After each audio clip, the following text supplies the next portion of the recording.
Welcome to the Second Reading Podcast from the University of Texas at Austin. The Republicans were in the Democratic Party because there was only one party. So I tell people on a regular basis, there is still a land of opportunity in America. It's called Texas. The problem is, these departures from the Constitution, they have become the norm. At what point must a female senator raise her hand or her voice to be recognized over the male colleagues in the room? And welcome back to the Second Reading Podcast. I'm Jim Henson, Director of the Texas Politics Project at the University of Texas at Austin. Happy to be joined today by Josh Blank, Research Director of the Texas Politics Project. Good morning, Josh. Good morning. We were talking the other day about me listening to other podcasts, and one of the podcasts I've been listening to, which, you know, I don't necessarily recommend, and I won't name it at this point, but it's one of those TV podcasts, and it's these two guys in their late 30s, maybe early 40s. Okay. You know, and the guy who hosts the podcast, and he usually has the other guy there, he always kind of gives them a big, and today. I don't want that. It's a very, well, you know, they do like TV, and, you know, you'll be. Yeah, I get it. Okay. And a little bit of sports, you know. Yeah, I'm glad you don't. And I don't care about the sports. Well, I'm glad you don't do any of that. I like the TV thing. Okay, I just wanted to check and make sure. No, you this didn't is want plenty. This is plenty. A more rousing theatrical introduction when you're here. I'm here mostly, so I feel like it's already too much. So you should say that for the real guests. Okay, all right, fair enough. But as I was like introducing, I was thinking, you know, should I be doing like giving Josh a little more? But it's, you know, it's a little broy. I'm a little low key. I don't know if I want that. Well, and it's, you know, it's a little brotastic. Yeah, that doesn't fit.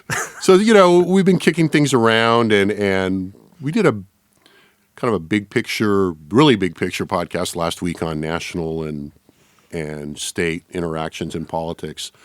And today it does seem like it's about time to kind of check back in at a similar level, I think, or a similar level of discussion at the emerging politics of the legislature as more of the pieces for the operation of the legislature in the session fall into place. I mean, the big piece, obviously, is the piece we're always waiting for, you know, as we get into February, you know, and that is House committee assignments having been made, they're in place. So today it's kind of a take stock. Right. You know, where are we? How are things looking?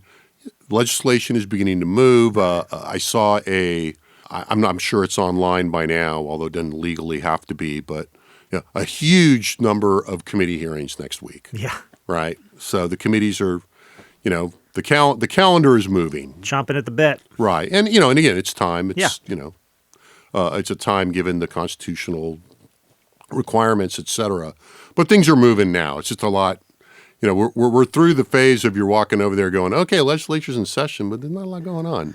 Yeah, and we'll get into this, I think, as we talk, but it's one of those things where, I mean, you know, you're sort of forced into a lot of speculation early on, and it's the sort of thing where, you know, you say, like, well, do committee assignments really, like, matter? It's like, well, yeah, because ultimately, you know, you can imagine different scenarios or different committee assignments that would send very different signals, potentially, you know, depending on who's a chair, who's not a chair. Yeah, so this is like some basic stuff, and I mean, I think, you know, you're in the same place where it's, you know, it's almost like, I don't want to go this way. It's almost like a little bit of silly season up until this point, because there's a lot of like, well, somebody filed a bill. It's like, yeah, a lot of people are filing bills. Yeah, I mean, I think it's a function. I mean, I would two comments on that. One, yeah, the function of media coverage. You have reporters kind of looking around for stories to write. Yeah. Or editors to be fair, editors looking for stories to assign to reporters who may or may not really want to write them. You know, the part of it that, you know, I guess the other thing I was going to comment on is that obviously inside the process, there's a reason everybody waits for committee assignments, because it does matter a lot if you're working in the process, even if that's not entirely apparent to people, to civilians, if you will, and, you know, the people in the outside world. Well, it's like, I mean, we're actually getting into the discussion. It's like, there's a lot of ways in which the speaker doesn't have power and doesn't have the ability to control the process in the House. But one of the ways in which the speaker does have a lot of power, and his team has a lot of power, is in these committee assignments. Right. And there are seniority assignments that people make requests, but the speaker has a huge amount of discretion. Right. So that gets us. Let's just start with this as the starting point. How can we read the state of play in the House right now, which has been a matter, of course, of intense speculation and intense politics over the last decade, really, but especially in the last couple of years. the House has been the site of so much drama and so much conflict. So we start with these major tea leaves in the committee assignments. I don't think people saw a lot of big surprises here. I didn't see anything that was super surprising. The people that were busted from committee chairs were the people we expected to see busted from committee chairs. I think the interesting chair assignments are those who opposed Phelan's speakership wound up with chairs, but for the most part, that opposed Burrow's speakership wound up with committee chairs, but for the most part were busted downward. They weren't completely busted. They weren't removed from their chairmanships, but they have lesser chairs, and other people were slotted in there as the politics require. Yeah, I mean, it's an interesting dynamic, I think, because, and it really does speak to the, I want to say uniqueness of the House, because it's not the uniqueness of the House, it's the uniqueness of a large body that needs to come to majority conclusions. The nature of the thing. Yeah, the nature of the thing itself. And so I think, on the one hand, it's sort of not surprising because you sort of say, okay, Burrows comes out of really what have been the consistent leadership circles in the House over the last decade plus, right? And so him bringing back in some of those people, not all of them, but some of them back into the fold, into leadership positions, is sort of doing two things. One, it reflects where he came from. It also reflects some of the criticisms of Phelan elevating some people who maybe weren't ready. I mean, we'll get to this, but Phelan even admitted himself maybe that there were some people that he elevated to chairs maybe he shouldn't have, right? Yeah. But the one thing that sort of is sitting out there as a big kind of hedge against looking at this is like, well, who got elevated and who got dinged is the fact that, a lot of Republicans did not vote for Burrows. And so ultimately there is a limit, in addition to the seniority appointments, which are a big part of this, right, which did insulate a lot of people who, I think there's some people who have to get named names, but there are people who can go out, be pretty loud, be pretty kind of, contrary to Burrows and still get on some pretty good committees because they've got seniority appointments. But also Burrows can't just sit there and say, well, the majority of Republicans who didn't vote for me for speaker, you're just going to be on bad committees. Like, one, that's not possible. But two, it's not functionally good politics. And I think that's right. The part politics of that, they were not going to be able to punish everybody that didn't vote for the speaker. Right. So it's not surprising not to see some like real big drastic shifts in the dynamics, right? Yeah. And Harvey Kronberg had a piece in Quorum Report taking stock of the Burrows speakership that was included some good insights, I thought, in terms of observing the return of some more senior members that had not been as central during the Phelan speakership. We can name some names. Charlie Guerin back as chair of House Administration. Todd Hunter moved from State Affairs to Calendars. A couple of good examples. Guerin especially, because Hunter wasn't out of the fold and has characteristically, I think, managed this transition very well and finds himself with another good spot here, which is interesting and indicative of the chairman's career to some extent, I think. And some people held in place, Jeff Leach, a couple others. But I think the institutional piece of this is very interesting as a resettling of the House. And we talked about this briefly. Also, some of the things that have been getting a lot of attention internally mentioned in some of the press coverage, but it's pretty inside baseball. The appointment of former Senator Bob Duncan as chief of staff, perhaps even more so in some ways to my mind, Tracy King as somebody referred to him as Ledge Director. I think he's mainly in charge of member relations. He's like a liaison. But, here's somebody, Tracy King is somebody both well-liked in the chamber, by and large, I think, and well-respected as somebody who knows how to work the floor. Yeah. And in this age in which there seems to be a growing tendency of members to be more focused on what they're doing on social media than what they're doing on the floor in a lot of cases, or at least the relative weight of what we could politely call their communications efforts and their actual legislating leans more towards the communicating than toward the legislating. Tracy King is an interesting choice in that respect. And I think, you and I talked about this before. We went to an event last week before, Yeah, something like that. in which Dave Phelan did something of an exit interview with Evan Smith at the LBJ school. Mm-hmm. If we could kick this around, I thought he was reasonably frank Yeah, I thought he was very about frank. things. Yeah. And he did say, when asked what he might do differently, Yeah. he talked about the small decisions rather than the big ones, and he mentioned committee chairs and committee assignments Right. as things that you try and you give it a sort of, well, maybe this will work, and we'll give this a shot, and then really regretting some of those decisions. And I'm not speaking out of court. I mean, he said that in public. I don't think the event was recorded. If it is, and There were reporters there, though. It was but there were public. reporters there, so it was reported on. I thought that was an interesting comment on this theme of how important these things are, but also the politics of managing the House as an institution on a day-to-day level and how complicated the politics can be. Yeah, I think it ties those two things together really well that we're talking about here, though, in some sense, which is that I think, after a year plus or more or whatever period you want to put on it of infighting among Republicans, it's real easy to sort of come to this point and again want to see who are the victors, and again, which is sort of, obviously premature because of the fact we're at the beginning of a legislative session, right? And so we still have to wait and see. So this idea of like sort of winners and losers and what does this mean for the GOP coalition and all that kind of business. But at the end of the day, right, when it comes down to it, it's like, and we've talked about this on here before, there's a lot of criticism about like how the House was managed, right? How, again, who was put in chairs, whether they were ready to be chairs under Phelan, how the parliamentarians handled things. And essentially this was about the management of the House. And so I think in all of this, what you can see, this was when Phelan was talking about, saying, the big thing, don't regret impeaching Paxton, even though that was this huge political thing that had a bunch of consequences. Don't necessarily regret what happened on vouchers, but I regret some of my chair appointments. Yeah. Right? Yeah. Which is sort of, which is kind of a remarkable thing when you think about it. But when you look at, again, what Burroughs seems to be bringing to this, and the idea of bringing in, old hands of like the process, capital letters, right?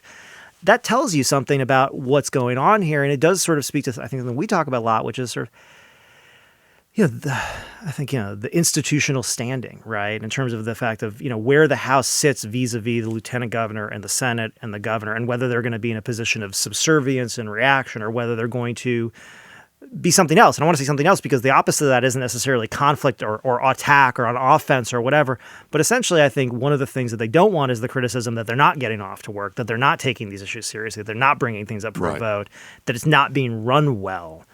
They're trying to get that done with.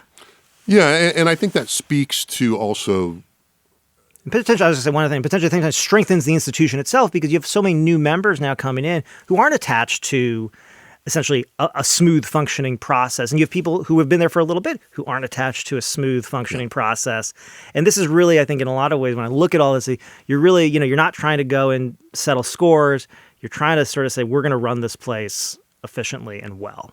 I think that was part of the message they were trying to convey going into this, and what they want to convey going forward. But they have baggage, right? Dustin Burroughs has baggage. I mean, and this was another thing that I thought Harvey Kronberg integrated well, or was wise to mention in his piece.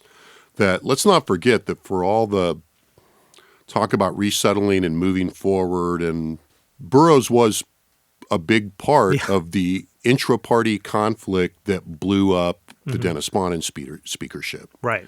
And, wherever you land on the argument made probably most prominently and most publicly by the lieutenant governor that there is, well, to use the lieutenant governor's word, and I would not use this myself, but a clique or a group of people that are still tied to the Bonnens, and Burroughs was part of that. And Burroughs was very much, on the ground at the meeting that ultimately led to the end of the Dennis Bonnen speakership. This is an interesting branch to grow from that root, shall we say. Yeah. And yet, here we are. Yeah. As we think about the House, the mood and tone of the House, I think, is still not quite settled. And somebody said, look, the mood and tone of the House is never settled. It's the nature of the House, as you were saying.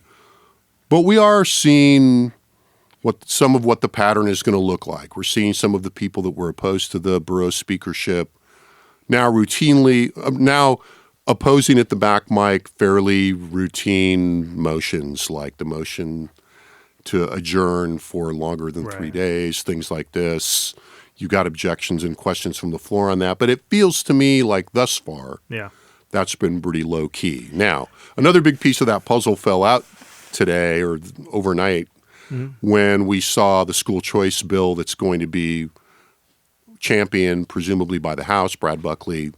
That bill became public overnight as we sit here on Thursday morning.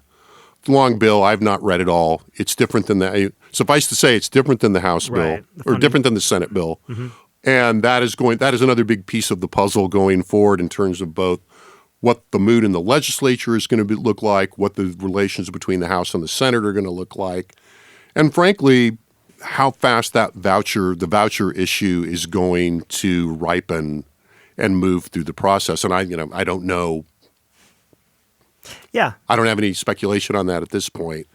But it does look at first glance like that bill is different enough from the Senate bill that this bill will not move as fast as I think some people had hoped and thought it might. And that we'd said all along, or I had said anyway, I don't know that everybody agreed with this, but that there were political benefits, and other people have said this. I mean, this came up in the last PAT thing I did with a bunch of reporters, that there was some political benefit that if you're going to move the voucher bill, move it fast. Right. I don't know that what I've seen of that bill so far, and I'm being careful because I haven't gone through it all, is going to work in the service of that. Yeah. And there's a lot to be unpacked there, Well, and I don't want to get over my skis on it. Yeah. I mean, without getting over our skis, I mean, the main sort of difference that obviously draws into this dynamic is the fact that it's going to tie the voucher dollar amount to the amount going to kids in the public education system. So essentially, if you want to increase the amount of the voucher, you're going to have to increase the amount of the basic allotment. Right. And so that's a big deal. I mean, just to say, I mean, and I think, it's sort of easy to, I think it'd be easy on the outside. And I'll bring this back to the House, and because I know you don't want to give over your skis, I don't either. So I'll bring it back quick. It's easy to sort of understate, what that means, but I think they've tied that with an increase in the basic allotment, which would be, you'd say, well, this is whatever you want to call it. The Senate's proposing a $10,000 voucher. The House is saying they want to increase the basic allotment by a couple $100. But the thing is, a couple $100 times the number of public school students in Texas is a lot of money. Yeah. And so what that says to me, though, is that, as much as the Senate can go and just move a bill that's a straight voucher bill, say this has nothing to do with public education, it's not attached, whatever, and just throw it to the House, it's clear in this initial bill that they feel like they need to do something to be strengthening public ed while doing this, which tells you, again, there's still a lot to go on here. I was thinking in political terms. It's a much more public school friendly bill. Yes. In an atmosphere in which everybody, I think, feels like there's going to be a choice bill, an ESA bill of some sort. And there's that inevitability is floating around, I think, with this. And I think, and I think that's important because I think that is affecting the dynamics here, which is to the extent that the House is trying to, run itself more efficiently, is trying to move on the priorities. I think the other thing about this, and we'll get to the other players here, is, one of the things I've noticed about Abbott since he joined the governorship is each session he's approached it a little bit differently in his style and his approach and his tone. And in a way that really shows that, like, he's learned, like something, you can kind of look at it and say, okay, that didn't work this session, and now he's doing this, but that makes perfect sense if you look at it kind of over the arc of time. And I wonder if we're not witnessing something, you can't tell till it's done, but I wonder if we're not witnessing something similar with Patrick in this moment, and that, for Patrick sort of sitting there and kind of being authoritarian towards the House and saying, just pass the bill, here's the bill, it's good, what's your problem, hasn't worked. Right. Pass the bill 6 times, whatever, hasn't worked. And so maybe this is the time to say, let the House pass a bill. And we were talking about this yesterday.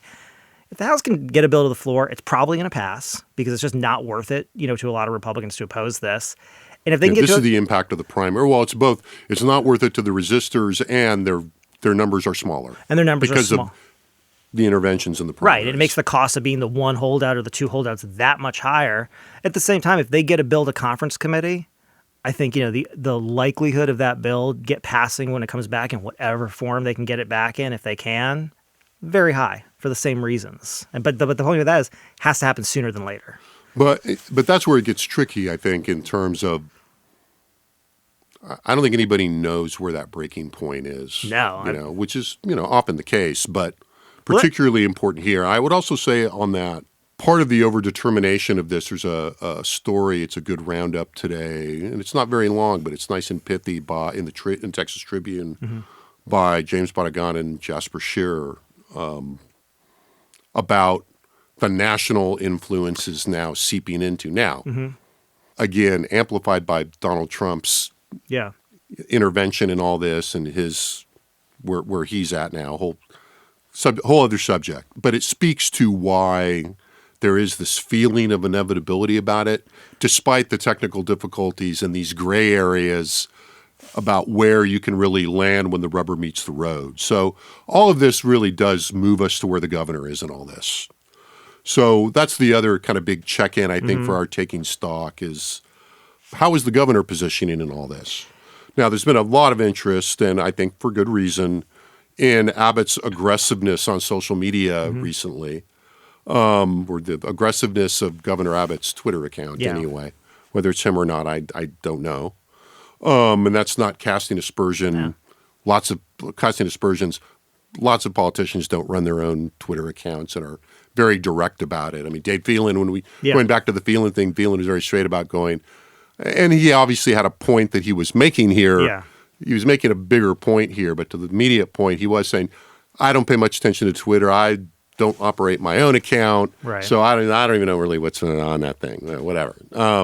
That's a little bit stylized, but not too far, from how he handled that subject. But the focus of the Abbott aggressiveness has been that he spent a lot of time, I guess, earlier this week and late last week, being very sharp and pointed with Democrats that were opposed to vouchers and to voucher opposition on the Democratic side, singled out a couple of members for some kind of nasty comments, kind of made fun of Mary Gonzalez's look, he was being rude. I mean, like towards them. It was pretty aggressive. I mean, it wasn't like, Sharp would be like, your ideas are stupid. I mean, rude is like, you're stupid, which is basically what it was. So, I think that's fair.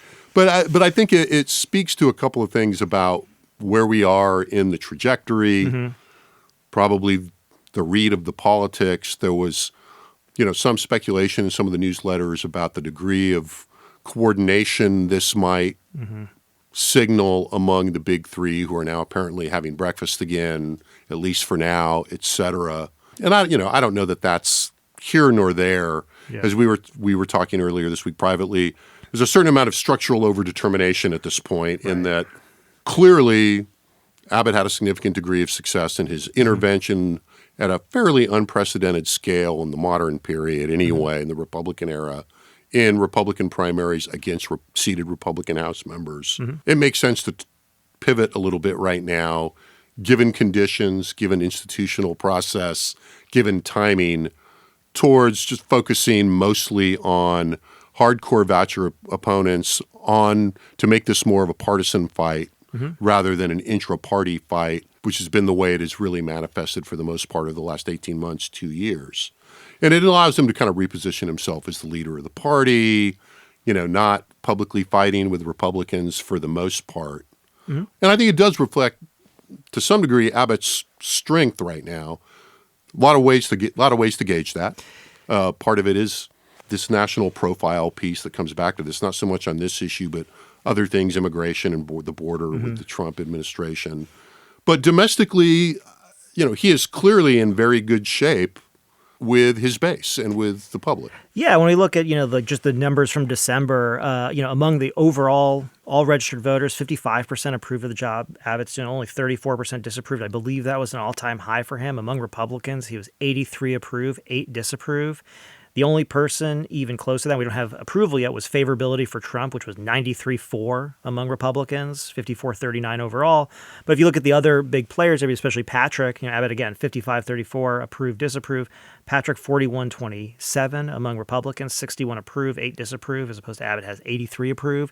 So Abbott, stands out there above and beyond. And even when we look at, sort of like someone like Ted Cruz weighing in on the voucher fight, 78% of Republicans approve the job. He's doing 10% disapprove. He's at 49-37. So Abbott is in a relatively very strong position, somewhere between, let's say, Trump and Cruz in the GOP orbit, which is pretty good.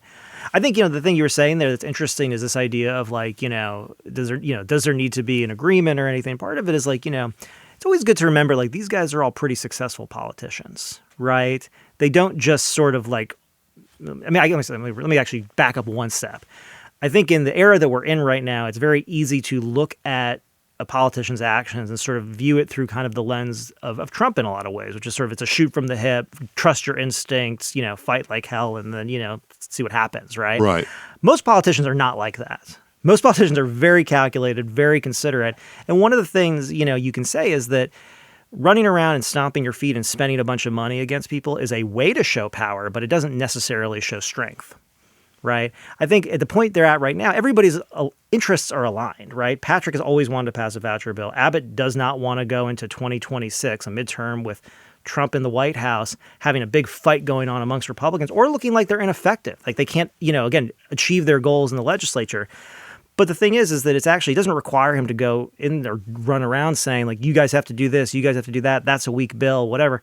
Everybody's interests are aligned. So just let everybody just come into alignment together. And I think that's kind of where we're at this point. And again, Patrick's been pretty quiet. We can talk about him too, but he hasn't been out there trying to like hammer the house after Burroughs was elected. Yeah, we'll get to this. He's been quiet in this space. In this lane. Yeah, in this lane.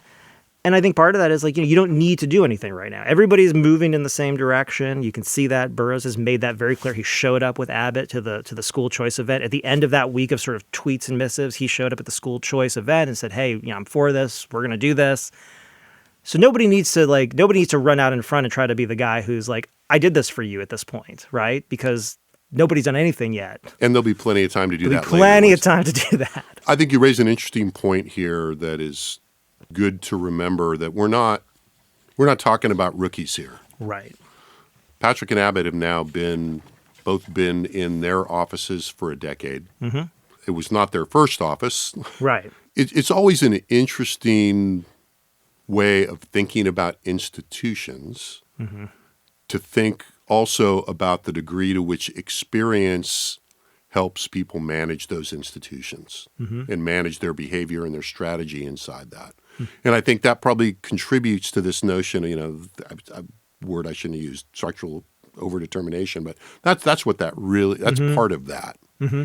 People have a pretty shrewd understanding of the environment they're functioning in, what the institutional rhythms are, what the political rhythms are, and the successful ones that stay there manage that well, and the ones that don't wind up getting moved out in one way or another. Yeah, against their will. Right, and I think, and going over sort of, Abbott's really sort of aggressive positioning last week, I agree with everything you say about, the way it kind of repositions the fight, it repositions himself in the party, but also, and this is where I will go back, it does, it was hard not to look at sort of the pointedness, borderline sort of rudeness of some of the comments last week. Well, you already said it was rude. Well, it was. Again, you can't go back and call it borderline now. Well, yeah, that's true. Okay. The rudeness of it, right? And not feel like it's a little bit performative, right? Because and there were a lot of people who were like, oh, this isn't like Abbott. Who's, there's people saying, oh, who do you give his social media over to or whatever? It's like, in the world we're in right now where, one of the big values, at least to the person who matters most, which is Donald Trump, is to have Republicans who are willing to go out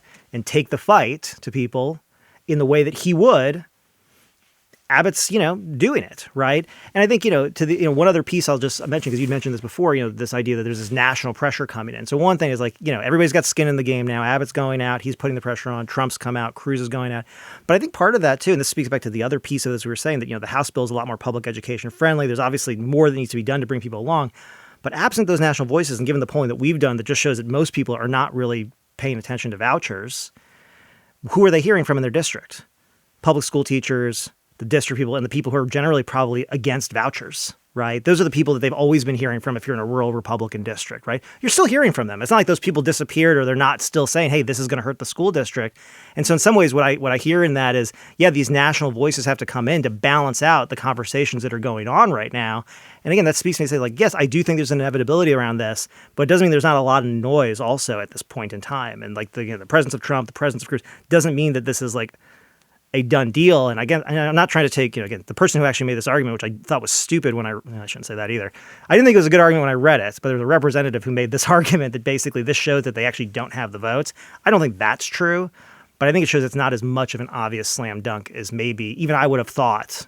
So they're trying to look at this a little bit more now that we have a House bill. Yeah, I think it brings into line with the conventional, almost the reflexive kind of just go-to qualifier that's been present for the last few months is It's probably going to pass, but it's still not going to be easy. And we don't know what the details are going to be. Hard for that to be wrong. Yeah. Unless something doesn't pass. Well, but what I said a long time ago, and I still hold this, is like last session, it was like, well, what's the vehicle going to look like? Because I think there's a lot of conflict thinking about, what the vehicle could look like. And I think, there's probably a wider range of acceptable outcomes now because of the change in the makeup, because of the cost of opposition, so on and so forth. The vote count. The vote count, yeah, it's changed. Having said that, it doesn't mean that question has been answered as to what the vehicle is that's going to, satisfy everybody enough. You can't pass any old damn thing. You can't just pass any old damn thing. That's right. So let's finish up by just talking then about the perpetual question over the last forever, really, but a pronounced one. That is, what is the state of play among the big three? And I mentioned this earlier, or referred to it. You laid the groundwork for this, well, in terms of it's been interesting to watch, of course, the adjustment to a new speaker, the outcome of the speaker fight, the way that people weighed in or did not weigh in during the period of this quote-unquote speaker's race. On one hand, it does seem, in part because Burrows is known to have voted for vouchers in the past, but on the other hand, still wants to be the speaker, and still seems to have some degree of interest in maintaining the position of the House vis-a-vis the Senate and vis-a-vis Dan Patrick. But it does seem, all things being equal, that right now everybody's playing reasonably nice. Yeah. And an interesting part of this has been, Abbott's been on the upswing. And again, part of that is the normal rhythm of these things. The governor's power rises and falls. This is public power in particular, but his influence over the process rises and falls during a session. The baseline of that has probably gotten a little higher as the governor has gotten more powerful, both the governor and the governor's office, so both Abbott and the office. And so I think it's to be expected that Abbott is still looming large, amplified by the things we've talked about. And it has seemed that after being pretty vocal about opposing Burrow's speakership, the lieutenant governor has not been as publicly aggressive toward the House, certainly towards the speaker, etc. And we were talking a few days ago about the degree to which lieutenant governor had, that was kind of noticeable, put it that way. Now, I don't want to say, we'll hear from people. I'm not saying that Dan Patrick gave it up or somehow weaker or anything like that. No. It's just that his public profile in attacking, his public attacks on the House, the volume had been turned down a bit. Yeah. And that's not to zero, because if you're watching the floor action in the Senate right now, and there's not a lot going on, but if you do watch it, you do see the lieutenant governor still routinely interjecting in the floor debate to say, excuse me, Senator, I just want to add that we passed this 4 times, et cetera, and the House chose not to do it, but the Senate has been on this, et cetera. Right. And it's to be expected. I think if you're not expecting that from Lieutenant Governor Patrick now, you're not paying attention. One of the things Phelan said at the event that really stood out to me was he pointed out the way that, Patrick's sort of last, really open, I think attack on the House and leadership was sort of right after Burrows was elected, and he criticized him and criticized the process and all that. And Phelan's response to that I thought was pretty interesting, because he said, look, give the guy a chance. He basically, in a different comment, he said, look, he's more conservative than me. He's the right guy for right now. And, give the guy a chance. And I think there's actually something, it's sort of a very, plain kind of argument, but actually I do think there's an aspect to it which say, like, okay, so Joe Strauss was speaker, you were fighting with him. Great. Okay, Dennis Bond is speaker, you're fighting with him. Great. Okay, you're fighting with me. Great. Now the new guy's literally just elected 5 minutes ago. Who's the problem? Yeah. And I think, there's a piece to that which I think is pretty fair. And I think at a certain point, and well received among House members. Yeah, and well received among House members. But I think the other thing, and I've said this before too, I think Patrick honestly cares about passing a voucher bill. I think he's not, he's made very clear multiple times, he's not going to be in office that much longer. He only has so many more shots at this policy that he has literally championed. And we're not assuming he's not running again, but even given that, even another full term, it's not Yeah, it's still not like he doesn't have that many more bites He at this served apple. more than he's going to serve in all likelihood. Right, and so he's not going to have that many more bites at this apple, and he tried to pass this as a senator. This is like, I think, a real policy goal, and at a certain point, it's like, okay, well, you can try to be the winner of the fight or the loudest voice in the room or take all the credit, or you can pass a bill. Yeah. And I mean, and again, as we going back to where we were, he knows how the process works. And I think that when you've got the governor pushing so hard on this, yeah, you don't need to. maybe you can let that, wait for, and again, as I was saying a few moments ago, that all converges a couple of points. Yeah. Not his first rodeo by a long shot.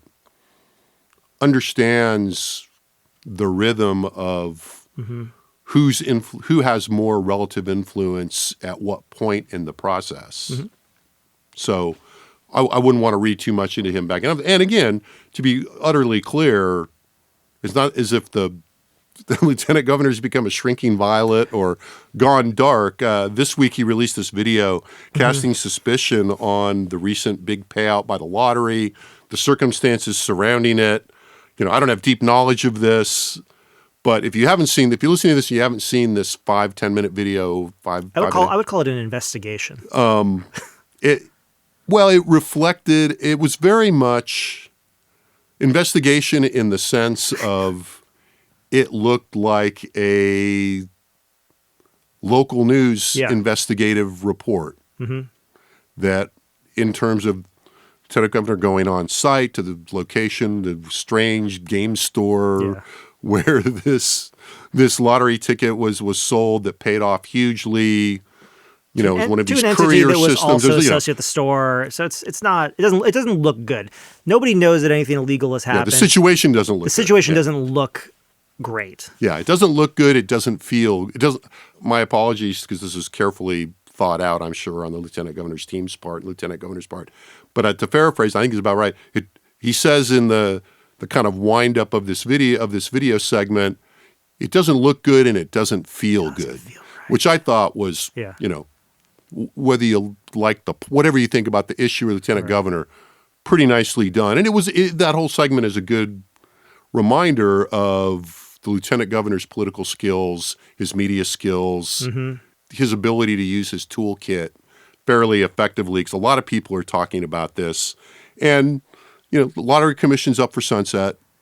Yeah. And there is also, a pretty very thinly veiled bank shot here. It's barely a bank shot. Yeah. On the big discussion over casino gambling. Right. And, this comes, remember, about a week and a half after, maybe a week or so after the governor expressed some support for online gambling. And now all of a sudden we're going, hey, this whole gambling thing, the thing we have seems a little fishy. Right. Seems to need at least a tune-up. Right. And he doesn't mention the bigger issue at all in this video, but I think it would be impossible to think of this as not happening in the context of that fight. And the lieutenant governor's, very clear opposition to legalized gaming. I'm sorry. I'm sort of off in a space, and I have a question you may or may not know the answer to, and so I'll just ask it because we're here in podcast. I was just thinking, is the sunset process and the renewal of the lottery an entry point for expanding gambling in the state? Like, would it normally be a potential for that or no? Is it like too narrowly focused? Probably not. Okay, it's is my sense. Yeah. Okay. I don't think so. Yeah, I was thinking. I don't think so. But I mean, to your point, this is the whole thing. It raises a lot of questions. But look, if you're talking about the lottery, you're in the conceptual, practical space for having people think about gambling. I mean, no, it's interesting. I mean, and I haven't really. I mean, you're a little bit more attuned to this, I think, preternaturally than I am. I'm not a gambler, but there is a piece of this where I think your read of it is really interesting. This notion of like, hey, we can't even get like the legal, very narrowly defined version of this right. But it's also kind of weird to think like, here you are kind of saying you have to have a little bit of gymnastics here, right? It's like we're going to renew this form of gambling, but we're not going to expand this form of gambling. And it's like, well, how do we say that this one's okay, but this one's not? It's like, well, yeah, this one was barely okay, and luckily we got into it, but we're not in a space to start. And again, you're just sort of raising, and I'm using this word very specifically, you're raising the costs to the people who want to be new entrants. Yeah, and it's just a it's a bad thing to have out there. If you're out there trying to talk about creating, new legal controls and, for new forms of gaming and gambling, and the lieutenant governor is pointing this out. And look, I do not disagree with the lieutenant governor on the fact that the way he portrayed that and just what seemed to be the facts on the ground now look, pretty funky, to say the least. And I would say, to your point, for those of you who haven't watched it, go watch it. And then I would say, think about other politicians in the state, not necessarily statewide, but other people who maybe aspire to be statewide, and think about how many of them could pull that off. Yeah, I think that's a really good observation. That's a good concrete way of summarizing my point about it, demonstrating his skills in the toolkit. Yeah, I mean, that could have been very cringy. Yeah. And he did it, Well, and it's cringy, but not for him. No. Well, Right. You're right. Yeah, no, it could have been very cringy just in the sense of like, oh, what's this guy up to? And it can be cringy for different reasons depending on how you feel about the lieutenant governor, the issue, whatever. But it wasn't cringy because of like the execution. His discussion with the manager of and it was very TV like. Yeah, it was. It was very TV news like, and well, we don't have to decompose the whole thing in too much detail, but there is a section of the video where he's talking to this manager who's obviously kind of oh god, having not enjoying the conversation, and then they cut to a little 10 minutes later cutaway, and the lieutenant governor's not going, we wanted to go in the back, and they would let us go look, but they wouldn't let us record, and they wouldn't answer any questions. I mean, that's like a TV news report. So, is there a big takeaway here? I think the big takeaway here is things are running. Yeah. The game is afoot. We're absolutely through the preliminary phase, and we're seeing, I think, especially what the House is going to shape up to be like, and how that's going to affect how the process moves forward. So, thanks to Josh for being here on a very cold morning, and in advance for the ride to the airport, giving a talk to the Texas Community College Teachers Association very early Friday morning, so I'll be in Houston for a day, and looking forward to that and to talking to my friends and colleagues there. Thanks to our excellent audio production team in the Dev Studio of the College of Liberal Arts here at UT Austin, who also, judging by the parking lot, made a journey that a lot of people did not today in the cold. So thanks to you all for being troopers. As always, you can find the data we referred to today and much more at texaspolitics.utexas.edu.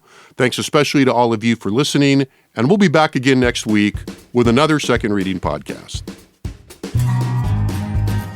The Second Reading podcast is a production of the Texas Politics Project at the University of Texas at Austin.